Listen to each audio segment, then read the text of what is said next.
नमो नारायण, राधे राधे। आज हम श्रीमद् भगवद गीता के 6वें अध्याय के 10वें श्लोक की चर्चा करते हैं, जो अभ्यास योग का विषय है। इसमें चर्चा करते हैं, भगवान कहते हैं कि हे अर्जुन, योगी युञ्जेत सततम् आत्मानं रहस्य स्थितः एकाकी यद चित्तात्मा निराशीर परिग्रह। कहते हैं, भोग बुद्धि से संग्रह न करने वाला, इच्छा रहित और अंतःकरण तथा शरीर को वश में रखने वाला योगी अकेला एकांत में स्थित होकर मन को निरंतर अपने परमात्मा में लगाए रहे, यह उसका विशेष भाव होना चाहिए। अपरिग्रह का भाव यह है, से युज समाधो की चर्चा है। अपरिग्रह की चर्चा, अपरिग्रह का भाव यह है, निराशीर परिग्रह के चित्त वृत्तियों के निरोध रूप योग का साधन संसार मात्र से विमुख होकर केवल परमात्मा के सम्मुख होकर किया जाता है। अतः उसके लिए पहला साधन बताते हैं अपरिग्रह, अर्थात अपने लिए सुख बुद्धि से कुछ भी संचय न करें, कारण कि अपने सुख के लिए भोग और संग्रह करने में उसमें मन का खिंचाव रहेगा और जिससे साधक का मन ध्यान में नहीं लगेगा। अतः ध्यान योग के साधक के लिए अपरिग्रह होना जरूरी है। निराशी शब्द का भाव है, अपरिग्रह माने बाहर के भोग पदार्थों का त्याग बताया गया है, और निराशी का अर्थ है भीतर की भोग और संग्रह की इच्छा का त्याग करने के लिए कहते हैं, इसे निराशी शब्द कहा गया है। इसका अर्थ यह है कि भीतर में किसी भी भोग को भोग बुद्धि से भोगने की इच्छा, कामना या आशा न रखें। कारण यह है कि मन में उत्पत्ति विनाशील पदार्थों का महत्व, आशा, कामना और परमात्मा प्राप्ति में महान बाधक है। अतः इसमें साधक को सावधान रहना चाहिए। यथ चित्तात्मा, बाहर से अपने सुख के लिए पदार्थ और संग्रह का त्याग तथा भीतर से उसकी कामना आशा का त्याग होने पर भी अंतःकरण आदि में नया राग होने की संभावना रहती है। अतः यहाँ तीसरा साधन बताते हैं भगवान, यथ चित्तात्मा, अर्थात साधक अंतःकरण सहित शरीर को वश में करने वाला हो। इनके वश में होने पर फिर नया राग पैदा नहीं होगा। इनको वश में करने का उपाय है, कोई भी नया काम राग पूर्वक न करें। उसका कारण यह है कि राग पूर्वक प्रवृत्ति होने से शरीर की आराम आलस्य में, इंद्रियों की भोगों में और मन के भोगों में, चिंतन में अथवा व्यर्थ चिंतन में प्रवृत्ति होती है। इसलिए अंतःकरण और शरीर को वश में करने की बात कही गई है।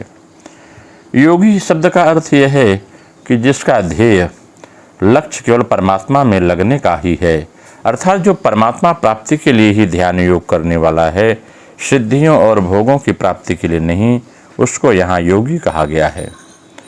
एकाकी का भाव का अर्थ यह है कि ध्यान योग का साधक अकेला हो, साथ में कोई सहायक न हो, क्योंकि दो होंगे तो बातचीत होने लग जाएगी।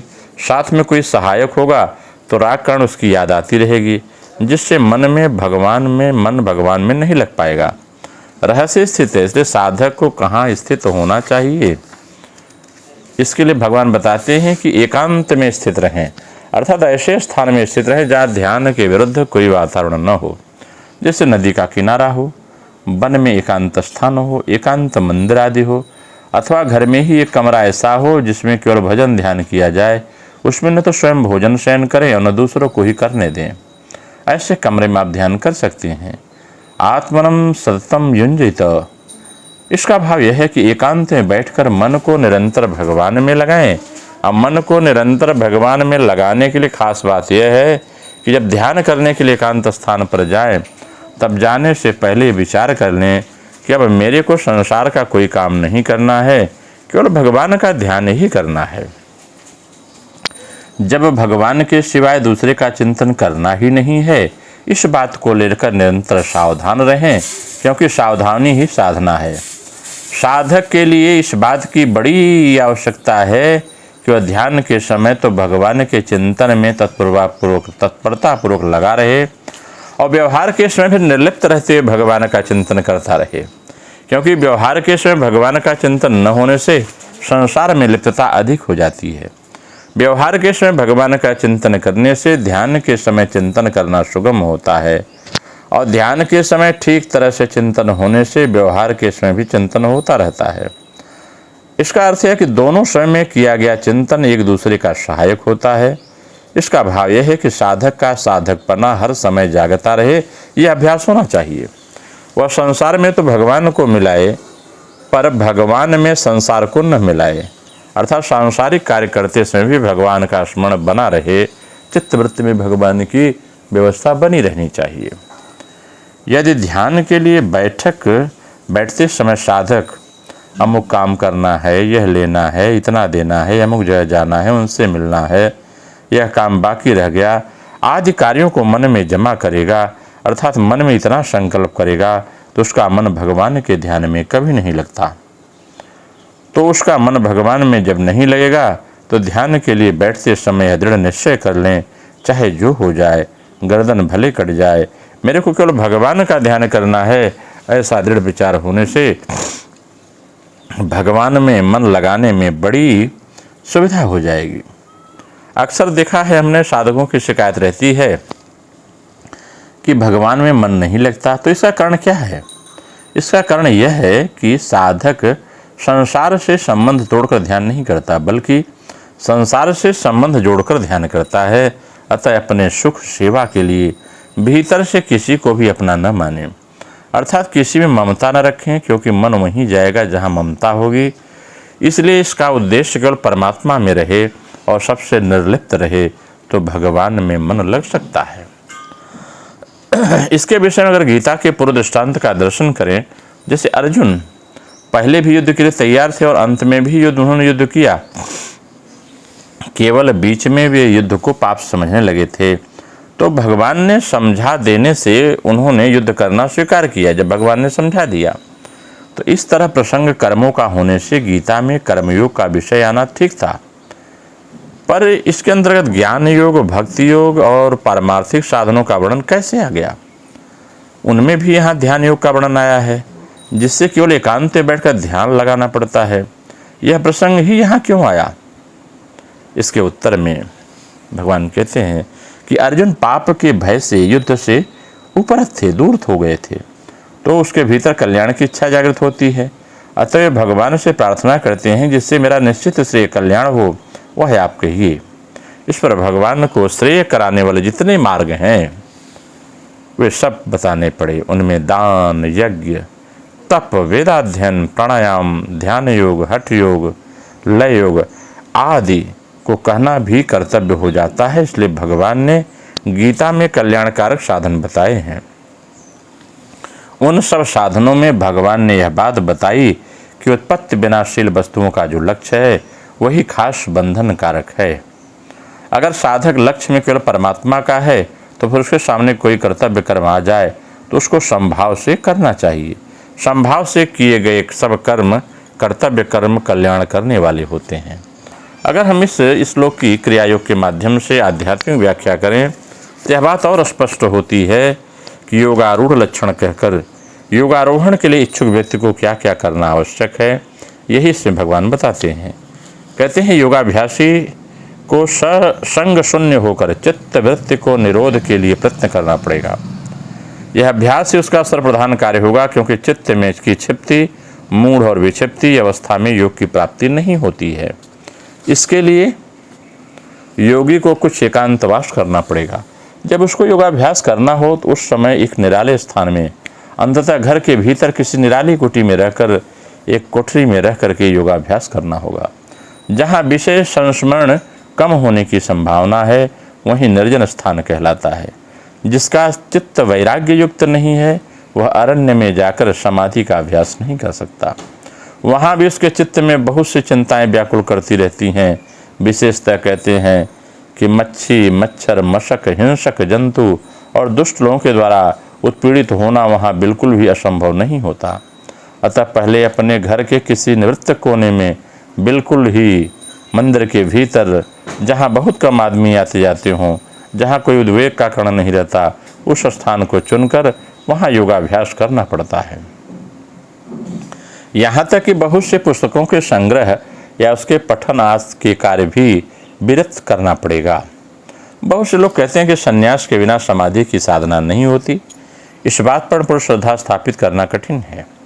साधना ही जिनके जीवन का लक्ष्य है, भगवत प्राप्ति ही जिनके जीवन की एकमात्र आकांक्षा है, वह ऐसा क्यों नहीं कर सकेंगे? क्यों नहीं कर सकते भैया? तथापि वर्तमान संसाराश्रम में बहुतेरे विघ्न हैं। उन विघ्नों को यथासाध्य दूर करके साधना प्रारंभ की जानी चाहिए। मन में बल न होने से यह नहीं हो सकता। संसार में जो इधर उधर विभ्रांत हो जाता है उसके लिए तो समाधि साधना असंभव ही है, क्योंकि योगाभ्यास के लिए यतचितात्मा और निराकांक्ष होना पड़ेगा। शरीर और मन के संयम का अभ्यास किए बिना और मन से सारी आशाओं के निवृत्त हुए बिना ठीक तरह से योगाभ्यास नहीं होता। साधना करने से जो चित्त कुछ स्थिर होता है वह फिर लोक संग्रह के द्वारा नष्ट हो जाता है। अतः संसार में साधना में बहुत विघ्न हैं, इसी से समाधि की प्राप्ति भी संभव नहीं है। निश्चय ही यह ठीक बात है, परंतु साधनाभ्यासी पुरुष बहुत लोगों का संग क्यों करेंगे? वह यदि लक्ष्य को सामने रखकर ठीक मार्ग पर चलते हैं और यथासंभव संशय का अभ्यास में पटुता प्राप्त करते हैं तो लय विक्षेप के द्वारा क्यों भ्रष्ट होंगे? बल्कि घर में अनेक सुविधाएं रहती हैं। अपने मन लायक स्थान और समय अनुकूल संयत आहार तथा समय की सारी सुव्यवस्था कर ली जा सकती है, परंतु दूसरों की नौकरी करते हुए अथवा गृहस्थाश्रम के कार्यों में अत्यंत आसक्त होकर योगाभ्यास करके जाना बहुत बड़ी विडंबना है। इस पृथ्वी पर एकांत स्थान पाना कठिन है, अतः साधक को ऐसा स्थान स्वयं तैयार करना पड़ता है। जीव निर्जन में या संग रहित होकर रह सके, ऐसे स्थान ही संसार में कहाँ हैं? शरीर के भीतर रहना स्थान सुषुम्ना है, उस सुषुम्ना के भीतर प्राणायाम को ले जाना है। गुरु को उपदेश के अनुसार निरंतर क्रिया करके जिसने लक्ष्य को स्थिर कर लिया है वही रहस्य स्थान में ठीक पहुंच सकता है। इस प्रकार एकाकी और निसंग होने पर भी आत्म साक्षात्कार होता है। उस परम गुप्त रहस्यमय स्थान में ही केवल विज्ञान पद प्राप्त होता है, जहाँ सहस्त्रों कैसी कैसे अद्भुत ज्योतिर्मय चिन्मय मूर्तियाँ हैं। वहाँ चित्त का कैसा सुंदर अचपल शांत भाव होता है। वहाँ सब कुछ है और कुछ भी नहीं है। वहाँ न चंद्रस्य गतिस्तथा न सूर्यस्य गतिस्तथा, प्रकाश नहीं है, अंधकार नहीं है, तथापि एक दिव्य प्रकाश है। उस परम धाम में अवस्थित योगी की दृष्टि फिर दूसरी ओर नहीं रहती। सैकड़ों प्रकार के कोलाहलों के बीच रहते हुए भी वह एकाकी होता है। उसका वह शांत गंभीर और मौन भाव कदापि दूर नहीं होता। उसके हृदय में किसी प्रकार की आशा का लेश भी नहीं होता। जो साधक इस प्रकार के साधना में सुदृढ़ और अविचल हैं, वह यदि बहुत जनाकीर्ण स्थानों में रहें तो भी जगत का कोई व्यापार बस उनके चित्त को उस गोप्य या रम्य स्थान को खींचकर हटा नहीं सकती। परंतु जो ठीक मुमुक्षु नहीं है, देखा देखी योगाभ्यास करते हैं, उनके लिए उन सब आलोचनाओं में कोई लाभ नहीं होता है। वे ज़्यादा पटुता प्राप्त नहीं कर पाते। इसलिए व्यक्ति को समभाव रह करके अपने को अकेला करके अंतःकरण केवल एक परमात्मा यह अभिमान जाए नहीं भोरे, मैं सेवक रघुपति पति मोरे, इस भाव से जो अभ्यास करता है वही क्रिया योगी अपने जीवन में सफल होता है। नमो नारायण। राधे राधे। आप सबका मंगल हो।